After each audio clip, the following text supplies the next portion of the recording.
గోల్కొండ కోట రాష్ట్ర రాజధాని అయిన హైదరాబాద్ నగరానికి 11 కిలోమీటర్ల దూరంలో ఉంది.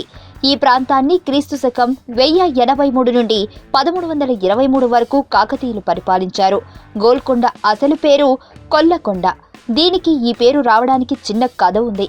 ఇక్కడ గొర్రెలు కాసుకునే గొర్రెల కాపరికి మంగళవారం అనే కొండపై దేవతా విగ్రహం కనబడిందట. ఈ విషయాన్ని కాకతీయ రాజులకు చెప్పగా ఇక్కడ మట్టితో ఒక కట్టడం నిర్మించారట. కాలక్రమంలో గొల్లకొండ గోల్కొండగా రూపాంతరం చెందింది. చాలా కాలం వరకు ఇది కాకతీయుల ఆధీనంలో ఉండేది.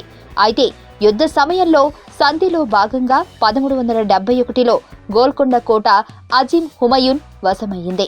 దీనితో ఈ కోట మహమ్మదీయుల చేతిలోకి వెళ్ళింది. తరువాత కాలంలో అనేక రాజుల చేతులు మారి 15వ శతాబ్ద సమయంలో కుతుబ్ షాహీ రాజుల చేతిలోకి వెళ్లగా వారు ఇక్కడ ఇప్పుడు మనకు కనిపించే నల్లరాతి కోటను కట్టించారు. తరువాత కుతుబ్ షాహీ వంశస్థులను ఔరంగజేబు జయించి ఈ కోటను కొంత భాగం వరకు నాశనం చేశాడు.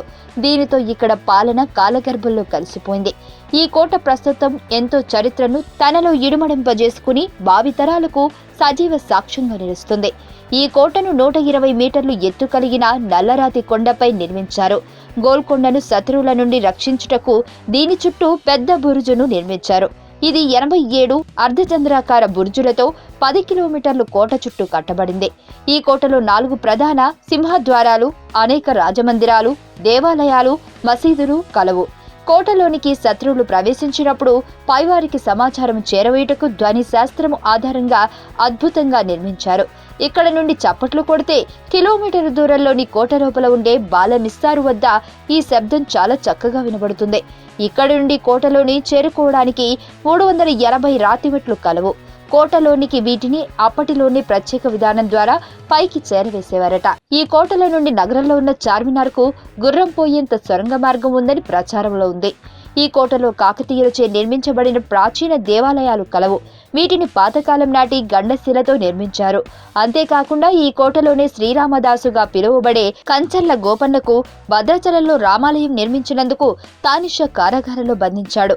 ఈ కారాగారంలో రామదాసుచే గోడలపై చెక్కబడిన సీతారామ లక్ష్మణుల విగ్రహాలను చూడవచ్చు. హిందూ దేవాలయాలతో పాటు అనేక మసీదులు కూడా కలవు. ఈ భావితరాల కోసం పరీక్షించుటకు దీనిని పురావస్తు శాఖ వారు రమ ఆధీనంలో పరీక్షిస్తున్నారు. కోటను చూడటానికి ప్రతిరోజు ఎంతో మంది సందర్శకులు దేశ విదేశాల నుండి వస్తారు. వారి కోసం అలనాటి కోట విశేషాలు తెలియజెప్పే సౌండ్ అండ్ లైట్ షో ఏర్పాటు చేయబడుతుంది.